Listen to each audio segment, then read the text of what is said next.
오늘은 이제 제14장 웨스트민스터 신앙고백 14장 구원에 이르는 신앙에 대해서 공부하고자 합니다. 근데 여기서 하나 여러분들이 제목을 보면 구원에 이르는 신앙이라고 제목을 붙여져 있어요.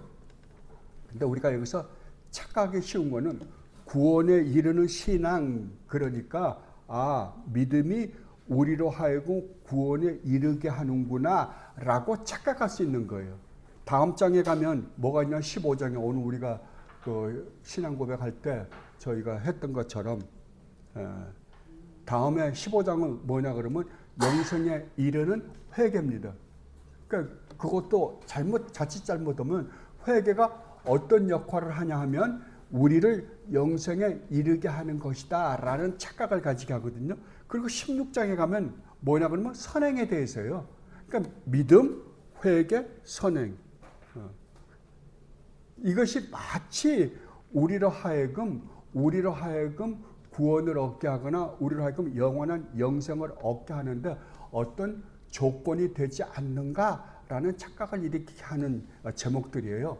그러나 여러분들이 분명히 아실 것은 구원이나 회개나 선행은 구원의 필요 충분 조건이 절대 아닙니다. 잘 들어요? 필요 충분 조건이 아니라고. 필요 조건이에요. 필요 조건인데 충분 조건은 아니라고요. 다른 말로 하면 구원이나 회개나 선행은 우리의 신앙생활에 있어서 반드시 필요해요. 우리 구원에서 반드시 필요한데 이것이 우리를 구원하는 구원의 조건은 아니라고요.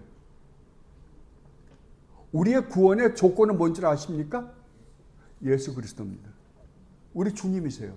주님만이 유일무이하게 우리의 구원의 조건이에요.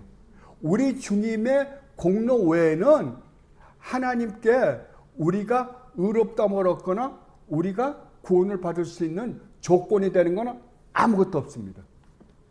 아무것도 없어요. 그렇다면 이 믿음이나 회개나 선행 같은 거는 어떤 역할을 하냐 그러면은, 자, 여러분 이렇게 생각해 보세요. 구원은 전적으로 100% 하나님의 주권적 은혜로만 주어집니다. 은혜로만 주어져요. 근데 하나님께 그렇다고 한다면 구원은 하나님이 하시는 일이지 우리가 하는 일이 아니에요.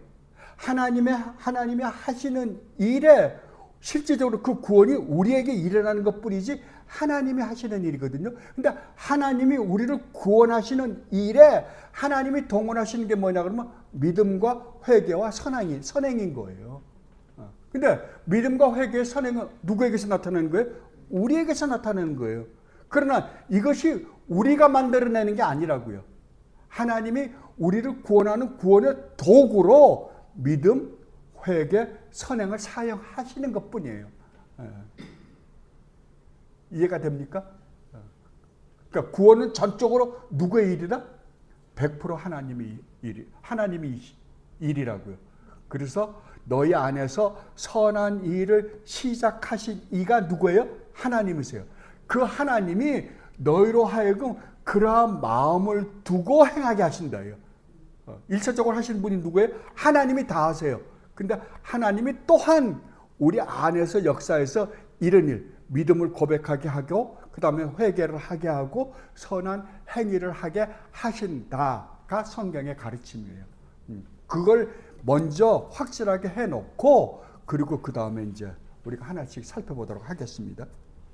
자, 이 구원에 이르는 믿음, 이 믿음은 세 항으로 되어 있습니다.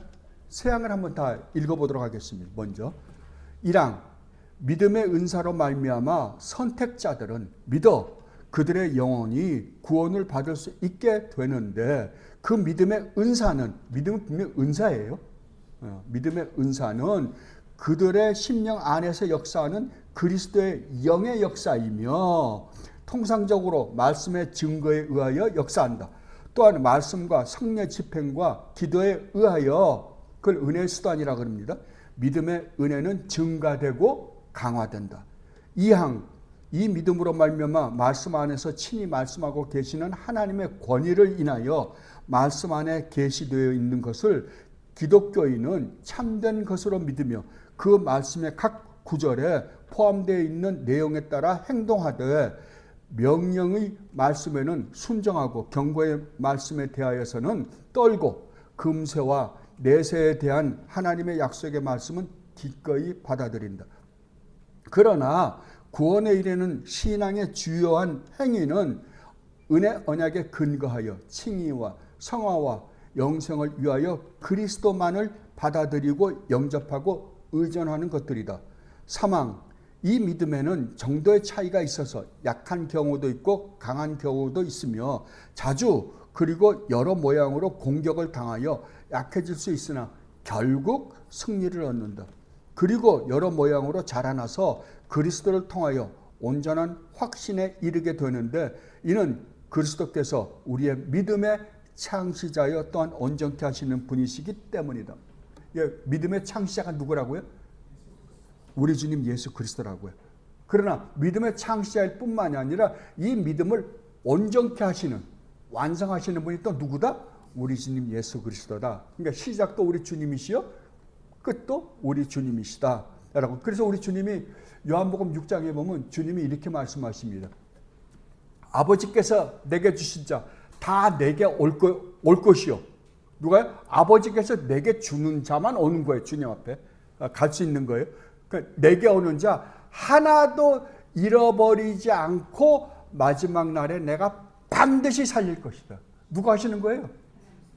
우리 주님이요. 그죠? 그러니까 이거를 여러분들이 이제 머릿속에 두고 이제 하나하나 살펴보도록 하겠습니다. 먼저 1항입니다. 1항을 다시 한번 읽어볼게요. 믿음의 은사로 말미암아 선택자들은 믿어 그들의 영혼이 구원을 받을 수 있게 되는데 그 믿음의 은사는 그들의 심령 안에서 역사하는 그리스도의 영의 역사이며 통상적으로 말씀의 증거에 의하여 역사한다. 또한 말씀과 성령 집행과 기도에 의하여 믿음의 은혜는 증가되고 강화된다. 자, 그렇다고 한다면 성경, 여러분들이 이제 성경이잖아요. 성경은 무엇이 기록되어 있는가라고 할 때 구원의 역사가 기록된 책이다라고 이야기합니다. 그걸 구속사라 그러죠. 구원의 역사가 기록되어 있는 책이다. 구원의 역사라는 건 뭐냐면 하나님이 우리를 구원하시기 위하여 하신 일이 무엇인가를 기록한 책이 뭐라고요? 성경책이라고요.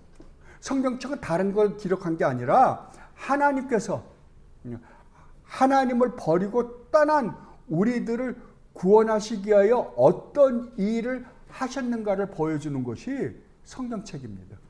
성경은 그 외의 것을 기록한 것이 아니에요. 이스라엘 역사를 기록하려고 해서 한 게 아니라 하나님이 우리를 구원하시기 위하여 어떤 일을 하셨는가를 기록한 책입니다. 그렇다면 아까도 제가 말씀드렸지만 믿음은 구원의 조건이 되는가? 절대로 안 됩니다. 그러면 믿음은 어떤 역할을 하는가? 믿음은 하나님이 우리를 구원하시기 위하여 사용하시는 도구예요. 그 이상도 그 이하도 아닙니다.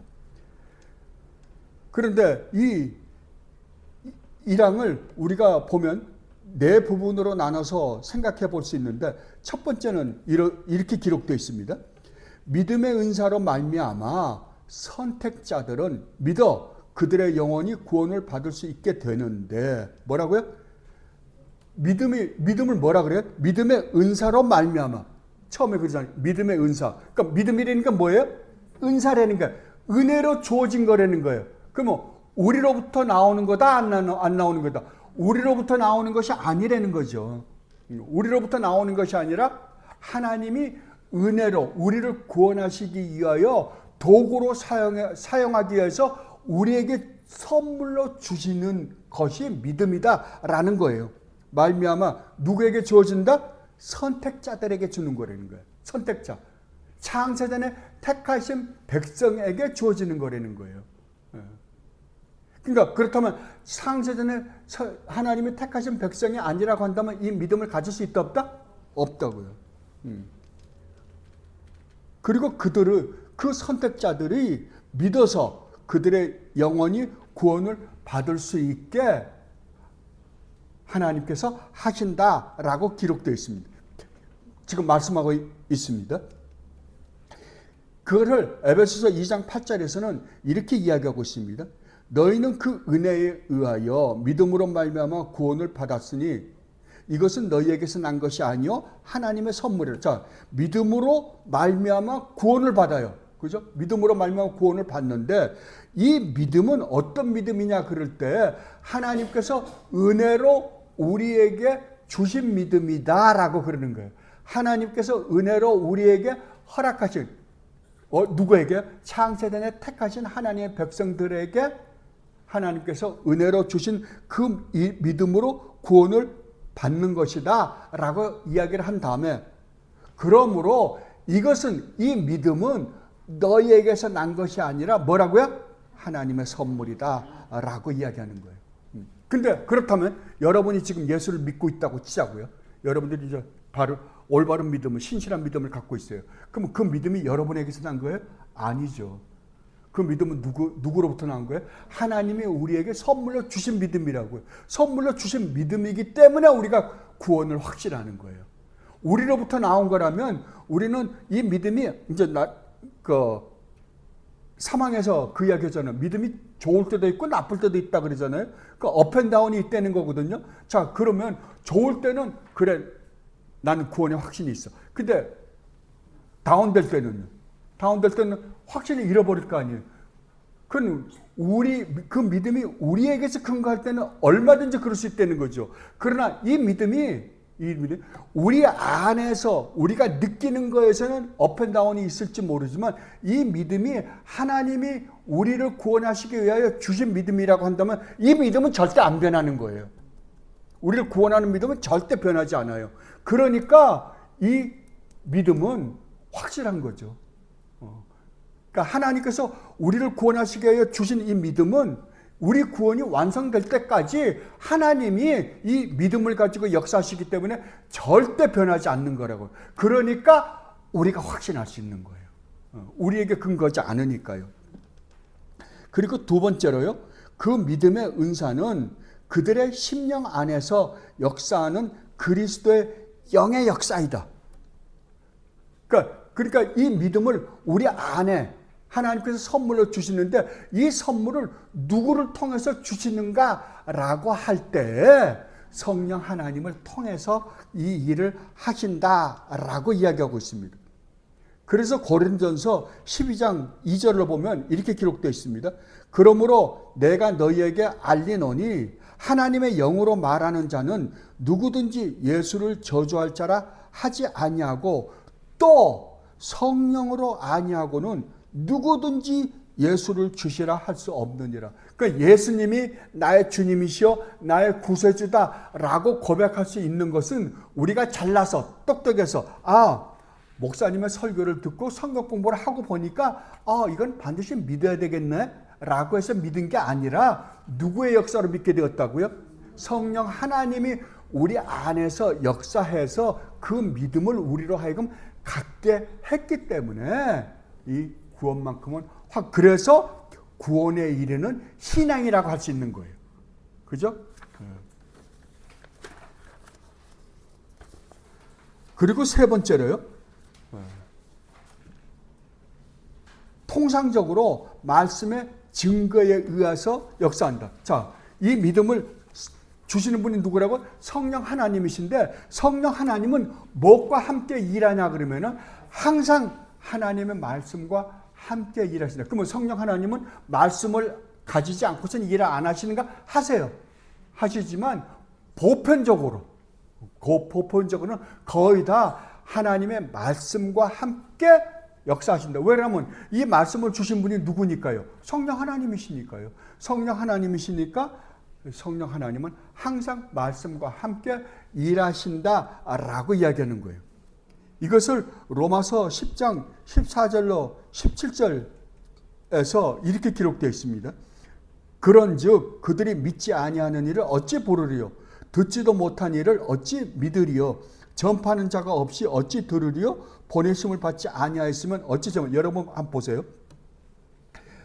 내가 믿지 않는데 어떻게 예수님이 나의 구세주라고 고백할 수 있냐 이거예요. 그런데 내가 듣지 못했는데 어떻게 그 이야기를 그런 고백을 할 수 있냐 이거예요. 근데 전파하는 자가 있어야만이 내가 들을 거 아니에요. 그죠? 이게 거꾸로 올라가는 거예요. 그러니까 위에서부터 내려오는 게 아니라 거꾸로 올라가는 거예요. 근데 보내심을 받지 않았으면 전파하는 자가 어디 있겠냐 이거예요. 그러니까 그러면 이니셔티브, 처음에 시작을 누구부터 하는 거예요?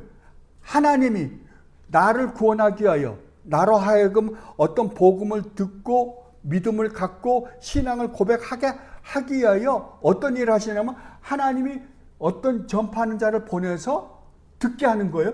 듣고 그 말씀을 듣고 나니까 성령 하나님이 그때 역사에서 우리로 하여금 믿게 하는 일까지 하는 거거든요. 이거를 거꾸로 올라가서 사도 바울이 지금 설명을 하는 거거든요. 내가 지금 신앙 고백을 했어요. 근데 내가 듣지 않고서는 어떻게 내가 신앙 고백을 할 수 있었겠느냐? 내가 들었다면 누가 전파하는 자가 있었기 때문에 들은 거 아니냐?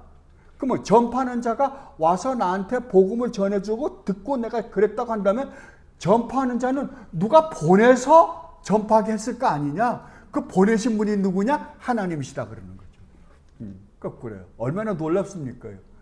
그러니까 항상 누구로부터 출발하는 거예요? 예, 하나님으로부터 출발하는 거예요. 네. 그래서 베드로전서 1장 23절에서는 이렇게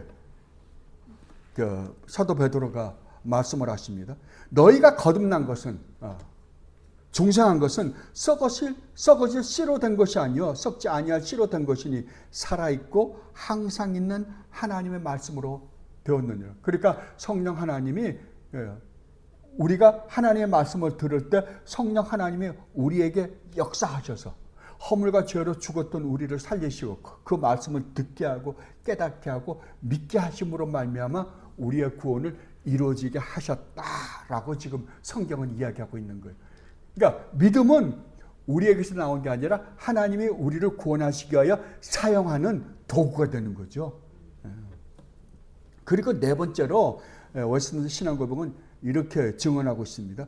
또한 말씀과 성령 집행과 기도에 의하여 믿음의 은혜는 증가되고 강화된다. 그러니까 처음에 믿을 때는 우리는 많은 걸 알지 못해요. 주 예수 그리스도를 믿어라. 그리하면 너와 내 집이 구원을 받는다라는 그 한 문장만 갖고도 하나님은 역사에서 우리를 믿게 했을지도 몰라요. 그러나 우리가 믿고 난 다음에는 하나님은 우리가 지금 계속해서 성경 공부를 하고 있는 것처럼 똑같이 하나님이 우리 안에서 역사해서 이제 그 다음부터 우리 믿음을 자라게 하는데 믿음을 자라게 하는 도구가 무엇인가라고 할 때 은혜의 수단을 너희들이 사용해야만이 너희의 믿음이 자랄 수 있다라고 설명하는 거예요. 믿음의 수단이 뭐예요? 하나님의 말씀이에요. 그렇다면 하나님의 말씀을 모르고 우리 믿음이 자랄 수 있다 없다? 없다고요. 절대 없습니다. 그리고 또한 우리가 보통 성례, 세례나 우리가 성찬을 한 달에 한 번씩 하잖아요. 첫 번째 성찬은 우리가 보통 뭐라 그래? 보이는 말씀이라 그러는 거죠. 우리는 이제 복음이 뭐예요? 우리 주님 예수 그리스도가 성자 하나님이신 우리 주님이 이 땅에 인간의 몸을 입고 오셔서 우리를 위하여 십자가에서 죽고 부활하신 거잖아요. 그걸 우리가 복음이라 그러잖아요. 그 십자가의 죽으심과 부활하심을 우리는 지금 뭘로 보고 하는 거예요?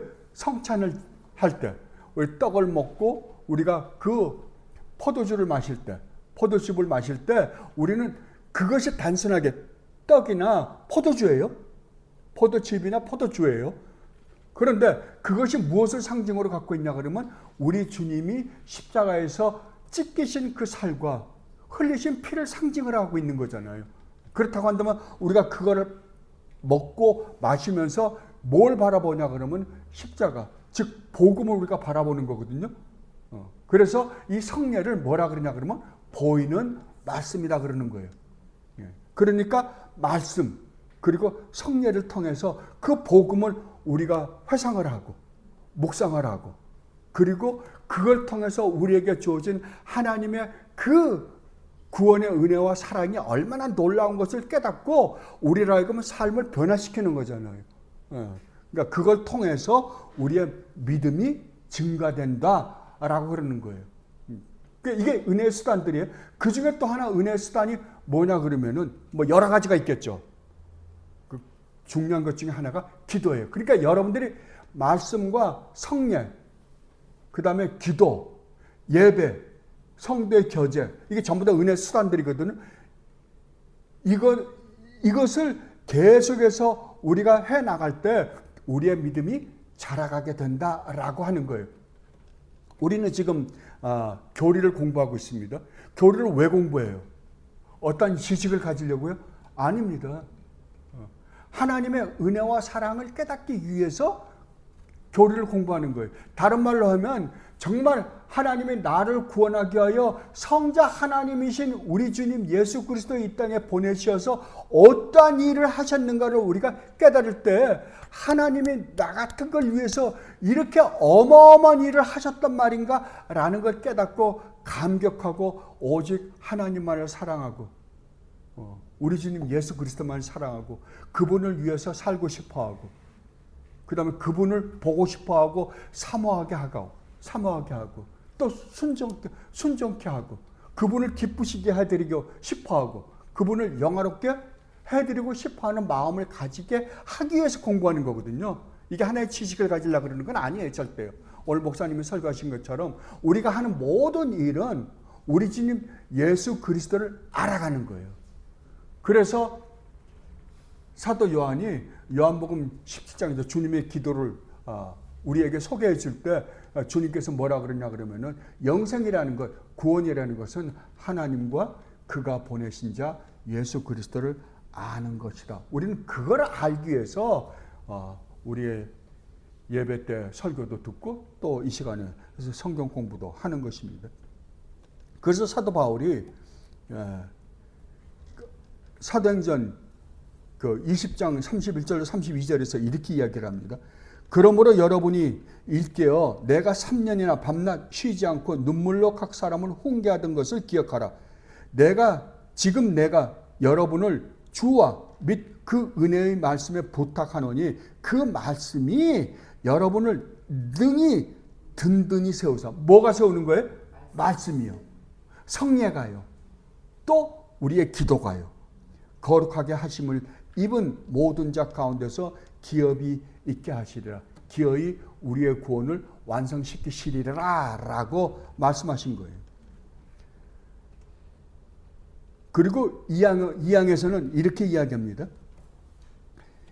웨스트민스터 신앙고백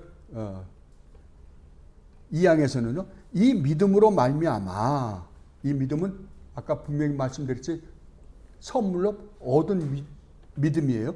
이 믿음으로 말미암아 말씀 안에서 친히 말씀하고 계시는 하나님의 권위를 인하여 말씀 안에 계시되어 있는 것을 기독교인은 참된 것으로 믿으며 그 말씀의 각 구절에 포함되어 있는 내용에 따라 행동하되 명령의 말씀에는 순종하고 경고의 말씀에 대하여는 떨고 금세와 내세에 대한 하나님의 약속의 말씀은 기꺼이 받아들인다. 그러나 구원에 이르는 신앙의 주요한 행위는 은혜 언약에 근거하여 칭의와 성화와 영생을 위하여 그리스도만을 받아들이고 영접하고 의존하는 것들이다. 아멘. 이 항에서 지금 말씀하고 있는 것은 믿음에는 어떠한 요소들이 있는가라는 것에 대해서 이야기하는 거예요. 믿음에는 믿음 그러면 우리가 믿음 그러면은 무엇을 믿는다잖아요. 그죠? 믿음이란 단어 안에는 믿는다라고 했을 때는 그 안에는 첫째 내용이 있다는 거예요. 내용이. 그죠? 어떤 내용들이 있느냐? 첫째는 뭐냐 그러면 누구를 믿느냐예요. 그죠? 그리고 또 무엇을 믿느냐예요. 그러니까 내가 믿음에는 내용이 있는데 누구를 믿느냐? 무엇을 믿느냐?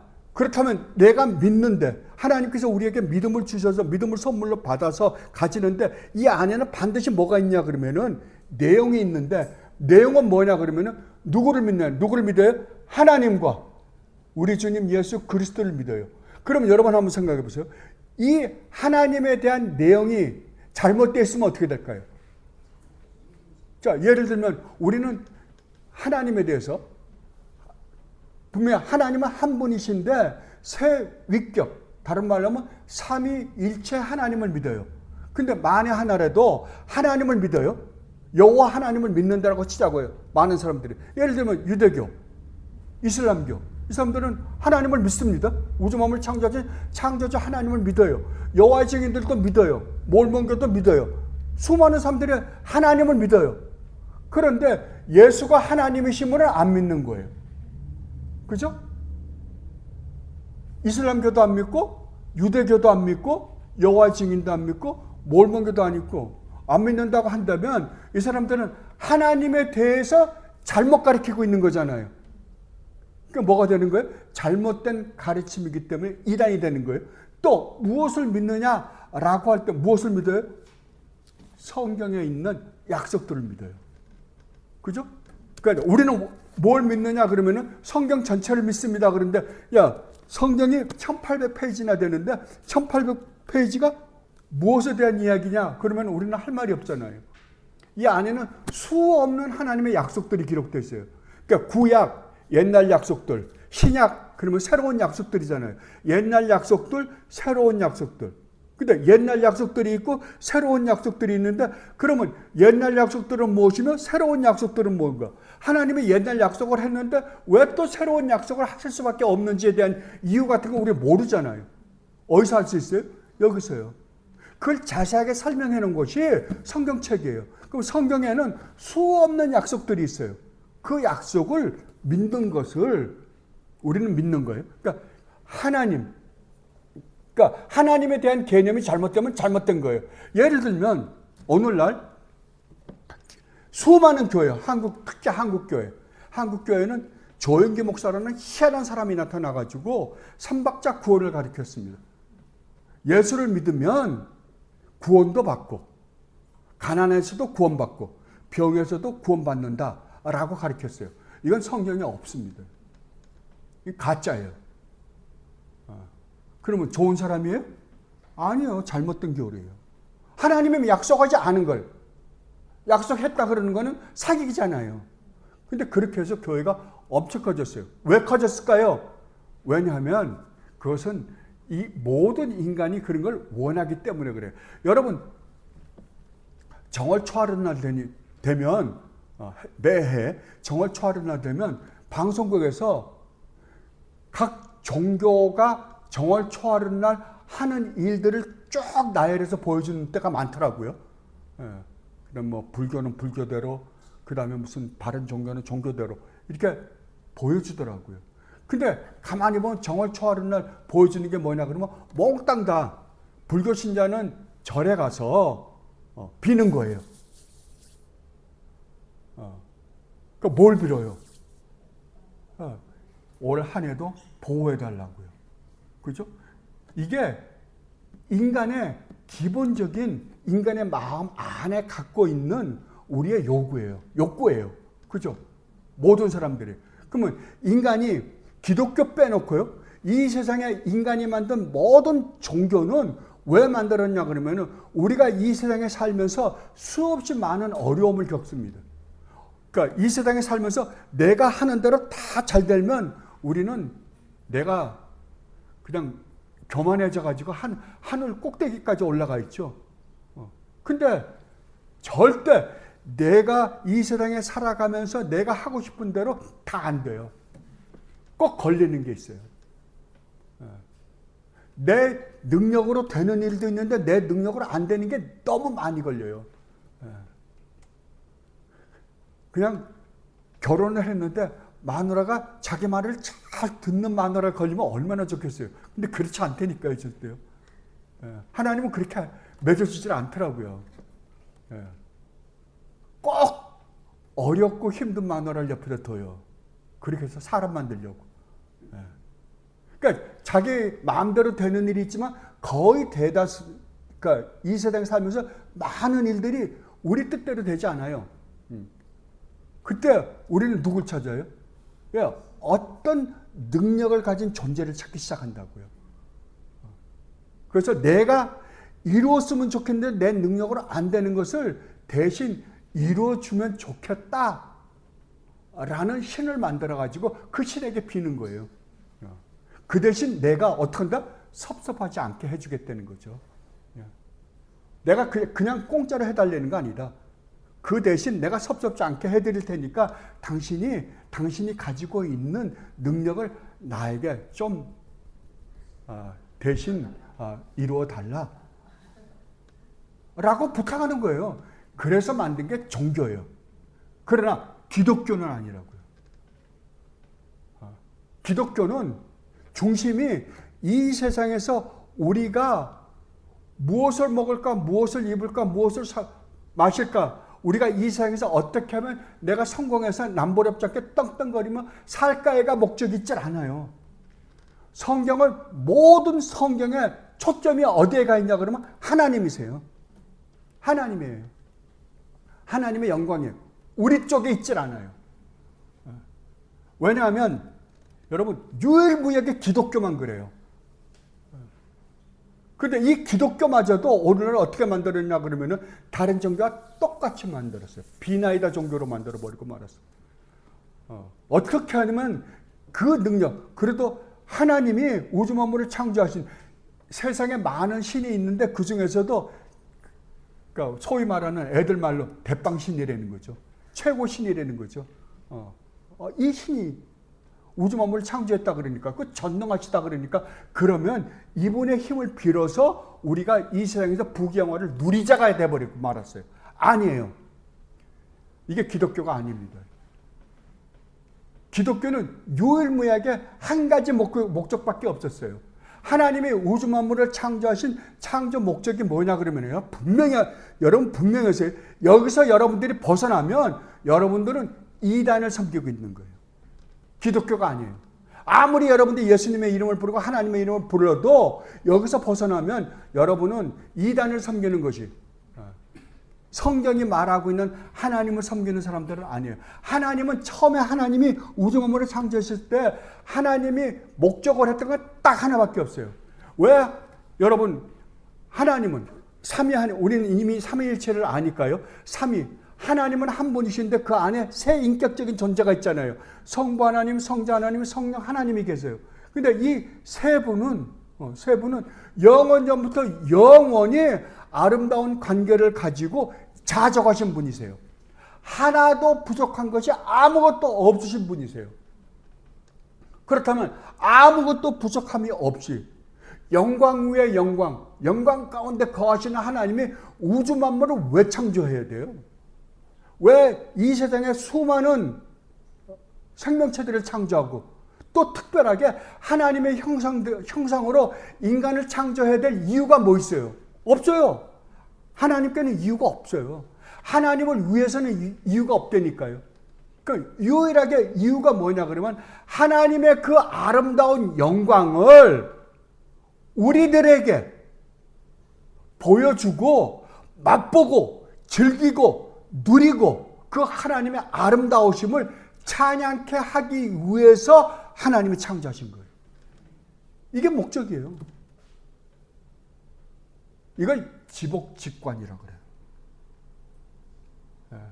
가장 아름다우신 하나님의 그 광채나는 황홀한 그 아름다우신 그 영광을 우리에게 보여주고 싶은 거예요. 그것을 마음껏 맛보고 즐기고 누리고 그것을 찬양케 하는 것이 하나님의 목적이에요. 그렇다면 우리가 구원을 받았어요. 그런데 우리 인간이 하나님의 그 목적을 잃어버리고 타락을 해버렸잖아요. 그 다 잊어버렸어요.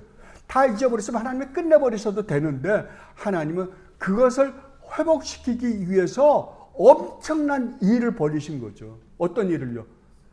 하나님의 유일무이한 아들이신 성자 하나님의 우리 주 예수 그리스도를 이 땅에 보내시기까지 하시고 그 일을 이루신 거예요. 그리고 우리를 구원했어요. 구원했다면 우리는 뭘 보는 거예요? 하나님을 배우는 거잖아요. 이제 하나님을 볼 수 없게 되었고 영원히 하나님의 저주와 진노를 받을 수밖에 없는 우리가 이제 하나님을 배웠고 그 하나님을 맛보고 즐기고 누릴 수 있는 존재가 되었다니까요. 그래서 어떤 면에서는 오늘 우리가 예배를 했잖아요. 이 예배가 하나님이 우리를 구원해서 궁극적인 목적이에요. 이 예배가요. 그게 아니라면 여러분들은 기독교를 잘못 믿고 있는 거예요. 성경이 말하는 기독교는 절대 아닙니다. 그래서 소요리 문답 1번이 뭐였어요? 하나님이 우주 만물과 인간을 창조하신 궁극적인 목적이 무엇인가? 하나님을 영화롭게 하며 영원히 즐거워하는 것이다. 정말 놀랍지 않아요? 이게 목적이라니까. 이게 목적이었는데 잃어버렸어요. 그런데 구원을 해줬다고 한다면 구원받은 하나님의 백성들은 무엇이 목적이 되어야 돼요? 이것이 목적인 거예요. 하나님을 즐거워하는 거예요. 하나님을 기뻐하는 거예요. 부자 되는 게 아니라고요. 가난해서 구원받고 병에서 구원받게 해주는 게 아니라고요. 하나님을 즐거워하는 거예요. 근데 여러분 진짜 여러분이 정말 매일 아침에 일어나서 하나님이 나 같은 거를 구원하기 위하여 성자 하나님을 보내서 이 쓰레기만 또 못한 인간들로 하여금 내가 누구예요? 여러분 자신을 가만히 생각해요. 우리가 지난주에 제가 이거 믿음에 대해서 공부하기 전에 지난주에 우리가 그거에 대해 살펴봤죠. 한 번 죽는 것은 정해진 이치이나 죽은 이후에는 반드시 심판이 있을 것이다. 우리는 그 심판을 받을 수밖에 없는 존재들이었어요. 하나님의 영원한 저주와 진노를 받을 수밖에 없는 존재였다니까. 우리가 하나님 앞에 저지른 죄로 우리가 받아야 될 그 형벌이 얼마나 무시무시한 것인가를 여러분이 맛보고 싶으면 십자가를 보세요. 십자가에서 우리 주님 예수 그리스도가 받으신 그 고통과 그 저주, 하나님의 저주와 진노, 거기 십자가에서 겪었던 그 모든 고난은 우리가 하나님께 저지른 죄로 말미암아 받아야 되는 영원한 저주예요. 그게요. 그게 우리가 마땅히 받아야 될 저주였어요. 그러한 우리를 위하여 하나님이 유일무이하신 성자 하나님을 이 땅에 인간의 몸을 입혀 보내서 어떻게 했어요? 내가 받아야 될 그 하나님의 저주와 진노를 받게 하시고 인간들, 그러니까 하나님이신 거룩하신 하나님, 성자 하나님이신 우리 주님의 입장에서 볼 때는 누구예요 지금? 쓰레기만도 못하고 벌레만도 못한 인간들이잖아요. 근데 그들로 하여금 온갖 모욕과 멸시와 무시와 조롱을 다 받으시고 전 제일 속상했던 게 어떤 장면이냐면 침뱉음을 당한 거예요. 마지막 십자가를 지시기 전에 주님이 침뱉음을 당하셨어요. 여러분 한번 생각해 보세요. 여러분 어떤 사람이 여러분을 그냥 욕하는 거는 욕은 얻어먹을 수 있어요. 근데 얼굴에다 침을 뱉으면 여러분 어떻게 하겠어요? 근데 누가 그 침뱉음을 당하셨다고요? 침뱉음을 당하시는데도 아무 말도 안 하셨다니까요. 그대로 당하셨어요. 왜요? 주님이 그 자리에서 그 사람들에게 천벌이라도 내렸으면 우리는 구원 못 받았을 거예요. 주님은 충분히 그런 실력이 있으셨는데도 불구하고 안 하셨다니까요. 왜 안 하셨어요? 우리 때문에, 나 때문이요. 우리라 그러지 마세요. 나 때문이에요. 나 때문에 안 하셨다니까요. 참았다니까요. 주님께 여쭤보세요. 십자가 밑에 와서 주님 왜 십자가에 달려 돌아가셨어요? 한번 여쭤보세요. 저는 가끔가다 자주 물어봐요. 뭐라고 대답하실까요? 너 때문이야. 너 때문이야. 너를 구원하기 위하여 내가 지금 이 고난을 받고 있단다. 너를 구원하기 위하여 내가 침뱉음을 당해도 내가 참고 있었단다. 그리고 주님이 우리를 구원하셨다고 한다면 한번 생각해 보세요. 이걸 진짜 여러분들이 이 모든 사실을 진짜 사실로 받아들인다고 한다면 여러분 인생에서 여러분이 원하는 게 뭐겠어요? 주님 이제 나 구원받았으니까 잘 먹고 잘 살게 해주세요. 가난해서 구원받고 병에서 구원받게 해달라고? 여러분 한번 그 기도가 나올 수 있을까요? 말도 안 되죠. 말도 안 됩니다. 정말 이 복음의 그 의미를 우리가 조금이라도 맛본다고 한다면, 그 십자가의 은혜와 사랑을 우리가 조금이라도 맛본다고 한다면, 주님, 맞습니다. 이제 저는 죽는 날까지 마음과 뜻과 정성을 다하여 목숨을 다 바쳐 주님을 사랑하겠습니다. 주님을 기쁘시게 하는 것이 나의 기쁨이 되어 살겠습니다. 주님을 영화롭게 하는 일이 나의 전 삶의 목적이 되어 살아보겠습니다. 안 되면, 실수하면, 실패하면 또 회개하고 돌이켜서 또 해보겠습니다. 라고 이야기할 거예요. 이게 복음이에요. 이게 정확하게 복음을 이해한 사람들의 고백이었어요. 우리가 지금 찬송을 불렀잖아요. 우리 믿음의 선배들이 몽땅 다 그걸 고백한 거예요. 왜?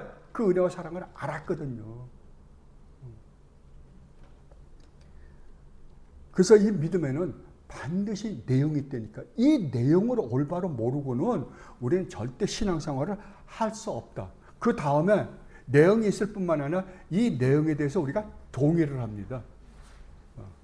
그리고 동의를 하는 거. 그러니까 이 믿음의 내용을요, 우리만 알고 있는 게 아니에요. 사탄은 정말 잘 알고 있어요. 너무 잘 알고 있어요. 주님이 이 땅에 오셨을 때 주님을 알아본 사람은 이 세상에 아무도 없습니다. 인간은요. 유일하게 누가 알아봤어요? 귀신들이 알아봤어요. 네.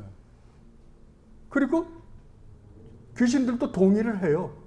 근데 믿음에는 내용이 있어요. 그러니까 바른 내용을 갖고 있어야 돼요. 그 대신 또 동의를 해야 돼요. 이거 갖고도 안 됩니다. 세상에 신학자들, 이거 동의하는 사람들 굉장히 많아요. 그러나 마지막에 신뢰를 하는 거예요. 이 복음을 알자 이제 우리는 우리의 전 삶을 누구에게 맡기냐 그러면은 우리 주님 예수 그리스도에게 맡기는 거예요. 우리 전 삶을 맡기는 거예요. 반드시 사탄이 안 하는 건요, 유일하게 마지막을 안 하고 있는 거예요. 주님을 신뢰하지 않아요. 주님을 기뻐하지 않아요. 주님을 사랑하지 않는다고요. 그러나 우리는요, 이 내용을 알 뿐만 아니라 이 내용에 동의할 뿐만 아니라 이제 우리 주님 예수 그리스도를 믿고 의지하고 신뢰하고 사랑한다니까요. 사랑하는 거예요. 여기까지가 믿음이에요. 거기서 대해서 우리 믿음의 선배들이, 청교도들이 여기에 대해서, 이 세 가지에 대해서 이렇게 설명을 하고 있습니다. 먼저 보십시다. 첫 번째, 329페이지 그 아래쪽이요. 지식. 믿음에는 마땅히 믿어야 하는 내용이 있다. 이 말씀을 뭐라고 이야기하냐 그러면, 이 믿음으로 말미암아 말씀 안에서 친히 말씀하고 계시는 하나님의 권위를 인하여 말씀 안에 계시되어 있는 것을 기독교인은 참된 것으로 믿는다라고 이야기하는 거예요. 그러니까 뭐라고요? 성경 안에 기록되어 있는 우리가 마땅히 믿어야 하는 것들을 우리는 내용으로 갖고 믿는다라고 이야기하는 겁니다. 여기에 대해서 요한일서 5장 10절에서는 이렇게 이야기하고 있습니다. 하나님의 아들을 믿는 자는 자기 안에 뭐가 있다고요? 증거가 있다고. 증거가 있다는 것은 내용을 가지고 있다는 거예요. 그 내용을 우리는 지금 공부하고 있는 거잖아요. 그렇죠? 증거가 있고, 하나님을 믿지 아니하는 자는 하나님을 거짓말하는 자로 만드나니 이는 하나님께서 그 아들에 대하여 증언하신 증거를 믿지 아니하였습니다. 그리고 사도행전 24장 14절에서 이렇게 이야기하고 있습니다. 그러나 이것을 당신께 고백하리이다. 나는 그들이 이단이라 하는 도를 따라 조상의 하나님을 섬기고 율법과 선지자들의 글에 기록된 것을 다 믿는다. 사도 바울이 뭐라 그래? 여기 나는 성경을 믿는다. 성경 안에 기록되어 있는 모든 것을 다 믿는다라고 이야기하는 거예요. 그러니까 믿음에는 뭐가 있다? 내용이 있다는 거죠. 그래서 우리 그 내용을 하나하나 지금 살펴보고 있는 거예요. 그러면 그 믿음의 내용들이 뭐가 있느냐라고 할 때, 여러분 제일 먼저 믿어야 되는 거 하나님이죠. 하나님인데 그냥 하나님이에요? 삼위일체 하나님입니다. 그리고 하나님이 우주 만물을 창조하셨다는 것을 우리는 믿어요. 그리고 하나님의 아들이신 예수 그리스도의 성육신, 대속적 죽으심, 부활하심, 승천, 재림, 심판, 하나님의 약속. 우리 이거 계속 또 공부할 거예요. 예. 이것을 믿는 거예요. 그리고 하나님은 창조주 하나님이실 뿐만 아니라 우리를 구원하시는 구원주 하나님, 그 다음에 심판주 하나님 되심을 우리는 믿고 또 성경에 기록되어 있는 하나님의 약속들을 믿는 거예요. 그러면 하나님의 약속들을 우리가 모른다면요, 못 믿죠. 못 믿어요. 그래서 우리는 성경을 열심히 읽고 묵상하고 공부하는 겁니다. 그리고 두 번째로요, 그 말씀의 각 구절에 포함되어 있는 내용에 따라 행동하되 명령의 말씀에는 순종하고 경고의 말씀에 대하여서는 떨고 금세와 내세에 대한 하나님의 약속의 말씀은 기꺼이 받아들인다. 이건 기꺼이 받아들인다는 건 뭐라? 이 말씀에 대해서 동의하는 거예요. 이 동의하는 것을 우리는 다른 말로 하면 구원의 확신을 가진다라고 이야기할 수 있어요. 그런데 이 말씀을 우리가 동의할 뿐만 아니라 어떻게 동의한다는 말 안에 포함되어 있는 의미가 무엇인가라고 할 때 우리는 이 하나님의 약속들을 동의할 뿐만 아니라 그 말씀에 따라 첫 번째 어떻게 하냐면 순종한다라고 이야기하는 거예요. 그 말씀의 각 구절에 포함되어 있는 내용에 따라 행동하되 명령의 말씀에는 어떻게 한다? 순종한다고요. 그러니까 믿음은 믿음이에요. 믿음에는 내용이 있을 뿐만 아니라 그 믿음의 그 내용을 내가 동의할 뿐만 아니라 그 믿음의 내용에 따라서 하나님의 말씀에 행동하고 삶을 살고 또한 순종하기까지 한다라고 이야기해요. 여러분들이 로마서 1장을 보면 사도 바울이 로마서 1장이나 16장 마지막 끝날 때 보면 사도 바울이 이상한 이야기를 합니다. 그러니까 우리 한국 성경에는 믿고 순종하게 하기 위해서 그렇다 그러거든요. 근데 믿고 순종한다는 말을 원어에는 뭐라고 되냐면 믿음의 순종이라고 그래요. 믿음의 순종이란 말은 뭐냐면 믿음에는 뭐가 함께 포함되어 있다? 순종이 포함되어 있다라는 의미예요. 그것을 지금 웨스트민스터 신앙고백 우리 믿음의 선배들이 이렇게 우리에게 표현하고 있는 거예요. 믿음은 단순하게 믿음으로 우리가 의롭다움을 얻지만 이 믿음은 홀로 존재하는 것이 아니라 우리의 삶을 반드시 변화시킨다라고 이야기하는 거예요. 그리고 두 번째로는 경고의 말씀에 대하여는 떤다. 경고의 말씀에 대해서는 떤다는 게 뭐예요? 두려움을 갖게 한다라는 말이잖아요. 그래서 여러분들이 사도행전 2장 37절로 42절 말씀을 보면 사도 베드로가 설교를 했을 때 사람들이 그 설교를 듣고 어떤 반응이 나타났냐 그러면은 찔림을 받았다 그래요. 두려움이 생겼다 그래요. 그걸 이렇게 기록하고 있습니다. 그들이 이 말을 듣고 마음에 찔려 베드로와 다른 사도들에게 물어 이르되 형제들아 우리가 어찌할꼬 하거늘 베드로가 이르되 너희가 회개하여 각각 예수 그리스도의 이름으로 세례를 받고 죄사함을 받으라. 그리하면 성령의 선물을 받으리니 이 약속은 너희와 너희 자녀와 모든 먼데 사람 곧 주 우리 하나님이 얼마든지 부르시는 자들에게 하신 것이라 하고 또 여러 말로 확증하며 권하여 이르되 너희가 이 패역한 세대에서 구원을 받으라 하니 그 말을 받은 사람들은 세례를 받으며 이날에 신도의 수가 3,000이나 더하더라. 그들이 사도의 가르침을 받아 서로 교제하고 떡을 떼며 오로지 기도하기를 힘쓰니라. 그러니까 하나님 말씀을 우리가 묵상을 하면 하나님이 경고하는 말씀을 들으면 우리는 두려워서 떨고 또 하나님이 우리에게 명령하신 말씀을 받을 때에는 우리가 순종하고 또 그 다음에 세 번째로는 이렇게 기록되어 있습니다. 금세와 내세에 대한 하나님의 약속의 말씀을 들을 때에는 기꺼이 그걸 어떻게 한다? 그대로 받아들인다라고 이야기하는 거예요. 그걸 고린도후서 4장 16절 5장 7절의 말씀을 보면 이렇게 기록되어 있습니다. 그러므로 우리가 낙심하지 아니하노니 우리의 겉사람은 낡아지나 우리의 속사람은 날로 새로워지도록 우리가 잠시 받는 환난에 경한 것이 지극히 크고 영원한 영광에 중한 것을 우리에게 이루게 함이니 우리가 주목하는 것은 보이는 것이 아니요 보이지 않는 것이니 보이는 것은 잠깐이요 보이지 않는 것은 영원합니다. 만일 땅에 있는 우리의 장막집이 무너지면 하나님께서 지으신 집 곧 손으로 지은 것이 아니요 하늘에 있는 영원한 집이 우리에게 있는 줄 아느니라. 참으로 우리가 여기 있어 탄식하며 하늘로부터 오는 우리 처소로 덧입기를 간절히 사모하노라. 이렇게 입음은 우리가 벗은 자들로 발견되지 않으려 함이라.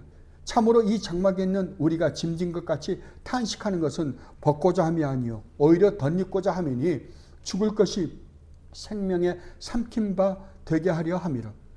곧 이것을 우리에게 이루게 하시고 보증으로 성령을 우리에게 주신 이는 하나님이시니라. 그러므로 우리가 항상 담대하여 몸으로 있을 때에는 주와 따로 있는 줄을 아노니 이는 우리가 믿음으로 행하고 보는 것으로 행하지 아니함이로라. 아멘. 여러분, 이 고린도후서 4장 16절부터 5장 7절까지의 내용을 여러분들 정말 여러분들의 믿음이 떨어지려고 좀 어떨 때 내가 이렇게 신앙생활 하면서도 내가 구원받은 하나님의 백성이라고 그럴 수 있나? 라고 할 때 이 성경 구절들을 한번 읽어보세요.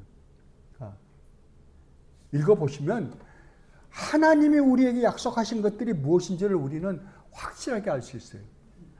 우리는 지금 막상 보통 때는 그래 내가 죽으면 주님 나라 가지 그랬다가도 막상 죽음 앞에 서면 그게 만만치가 않습니다. 두려워요. 왜냐하면 우리가 직접 눈으로 보는 게 아니라 믿음의 눈으로 보는 거잖아요. 믿음의 눈으로 보기 때문에 우리 안에, 그리고 또 사탄은 우리 안에서 의심을 자아내게 해요. 계속해서. 그러니까 두려운 마음을 갖거든요. 그런데 이런 약속들을 보면 우리가, 그러니까 이 세상의 모든 사람은 죽음을 두려워할 수밖에 없어요. 왜 그러면 죽음 이후에는 반드시 하나님의 심판대 앞에 서서 그 무시무시한 하나님의 저주와 심판을 받을 테니까요. 그러나 성도에게는 아니라는 거죠. 성도의 죽음은 어떤 거냐? 자, 우리가 이 세상에서 아까 제가 말씀드렸듯이 하나님이 우리를 구원하신 구원의 목적은 하나님을 맛보고 즐기고 누리며 하나님을 찬양하는 거잖아요. 찬양하는 건데 이것이 잘 안 된단 말이에요. 끊임없이 우리는 실패를 해요. 그러니까 정말 내가 지금 가지고 있는 믿음이 참 믿음인가 아닌가 의심이 날 때가 한두 번이 아니에요. 그럼에도 불구하고 성경은 뭐라 그러냐면 네가 가지고 있는 믿음은 네가 만들어내는 믿음이 아니라 하나님이 너에게 선물로 준 것이기 때문에 그 믿음은 확실한 믿음이다 라고 우리에게 확신시키는 거거든요. 그리고 또 뭐라 그러냐 그러면 너의 죽음은 단순한 세상 사람들이 생각하고 있는 죽음과는 완전히 다른 죽음이라는 거예요. 성도의 죽음은 어떤 거다?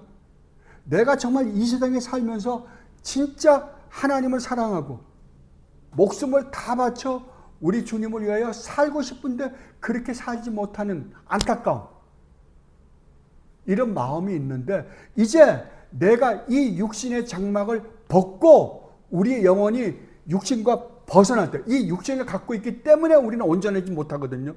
이 육신은 내가 죽는 날까지 죄에서 온전히 해방되지 못하니까요. 그래서 사도 바울이 말씀하신 것처럼 우리가 몸의 구속을 기다린다 그러잖아요, 지금. 그러니까 내가 육신의 장막을 벗고 가는 그 순간 나는 온전히 거룩하고 의롭고 선한 존재가 되어 영원히 그 하나님을 맛보고 즐기고 누리며 그 하나님을 마음과 뜻과 정성과 목숨을 다하여 사랑할 뿐만 아니라 그분을 기쁘게 해드리고 영원히 영광스럽게 해드리는 그 순간이 어떤 순간이냐 그러면은 너희가 육신의 장막을 벗는 순간이다 라고 이야기하는 거예요. 정말 우리가 이 말씀을 있는 그대로 받아들인다고 한다면 성도의 죽음은 어떨까요? 세상 사람들의 죽는 것과는 완전히 다르겠죠. 그래서 우리 믿음의 선배들은 죽을 때 얼마나 아름답게 죽었는지 돌아가셨는지도 몰라요. 왜냐하면 이 하나님의 말씀, 이 약속들을 확실하게 가지고 계셨거든요.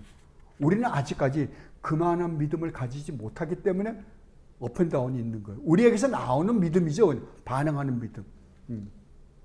그러나 우리가 아까 웨스트민스터 신앙고백에서 말씀했듯이 말씀과 은혜의 수단들을 사용해서 이 믿음이 확실하고 튼튼하게 될 때에는 정말 우리는 하나님의 이러한 약속들을 믿고 정말 죽음까지도 우리를 어떻게 하지 못하고 죽을 때에도 성도는 정말 기쁜 마음으로 모든 것을 하나님께 바치며 그날 죽는 그 순간에도 기쁨 가운데서 죽을 수 있다라고 말씀하신 거예요.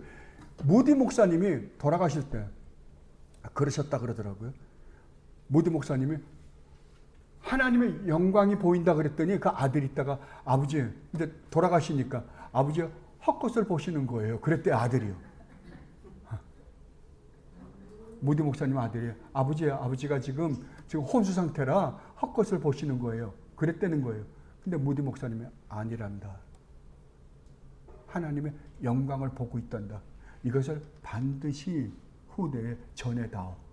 그리고 돌아가셨다라고 제가 책에서 읽었거든요. 예. 하나님께서 우리에게 주시고자 하는 믿음이 바로 이런 것들이 지금 사도 바울이 이야기하잖아요. 그래서 사도 바울이 뭐라고 고백합니까? 나는 지금 오늘이라도 당장 주님 앞에 가고 싶다. 그러나 아직까지 나에게 이 세상에서 할 일이 남아있다라고 한다면 이거 마치고 가겠다. 사도 바울은 뭐라고요? 난 지금이라도 주님 앞에 가고 싶다. 라는 열망 가운데서 갔다는 거 아니에요. 폴리칸 목사님은 어떻게 했다고요? 화형을 당하면서도 그렇게 이야기했던 거예요. 네가 한 번만 주님을 부인하면 이 화형에 처하지 않겠다 그러니까 내가 85년 동안 살면서 우리 주님은 나를 한 번도 배반한 적이 없는데 내가 이제 우리 주님을 배반한단 말인가? 어서 불을 지펴라. 그리고 화형을 당하셨다는 거잖아요. 그런 용기가 어디서 나겠어요? 야, 하나님께서 우리에게 약속하신 이 약속들이에요. 그러니까 여러분들이 예수를 믿는다는 것은 이런 약속들을 믿는 거거든요. 그러니까 여러분들이 성경을 읽으실 때 하나님이 약속한 약속들, 특히 신약에서 약속한 약속들을 동그라미를 쳐보세요. 동그라미를 쳐보고 그리고 그것만 나중에 또 따라 한 번씩 읽어보세요. 읽어보시면 하나님이 이런 약속을 하셨구나. 이런 약속을 이제는 약속을 알게 되잖아요. 그거를 갖고 정말 하나님 앞에 기도하고 묵상하고 할 때 정말 하나님께서 나에게 이런 약속을 했기 때문에 이 약속을 믿는 그 믿음으로 말미암는 여러분의 삶의 변화가 확실하게 다름을 여러분들을 경험하게 되실 거예요. 나머지는 다음 주에 공부할게요. 다음 주에 마저 공부하고 그 다음에 영생에 이르는 회개에 대해서도 한꺼번에 공부하도록 하겠습니다. 그러니까 여러분들 첫째는 이 믿음은 뭐가 있다고요? 내용이 있다고요. 내 내용에 대해서 동의하는 거예요. 그 동의가 결국 구원의 확신을 가지고 오는 거거든요. 구원의 확신을 가질 때 우리는 오직 누구만 신뢰하게 돼 있다? 우리 주님 예수 그리스도만 신뢰하게 돼 있다고요. 그러니까 이 내용을 올바로 알지 못하고는 절대 우리는 바른 신앙을 가지지 못해요. 그럼에도 불구하고 오늘날은 교회가 이 교리를 잃어버리고 말았어요. 다 버려버리고 말았다고. 그러나 여러분들은 이미 지금 벌써 우리가 14장까지 공부했잖아요. 14장까지 여러분들이 공부한 공부들을 여러분들이 다시 한번 계속해서 점검해서 묵상해 보세요. 묵상해 보면 내가 얼마나 하나님으로부터 놀라운 대접을 받고 있는지를 여러분들이 깨닫게 될 거예요. 그것을 맛보며 즐기며 누리며 주님을 찬양하면서 하는 여러분들이 되시기를 진심으로 바랍니다. 기도하겠습니다. 주님, 그렇습니다.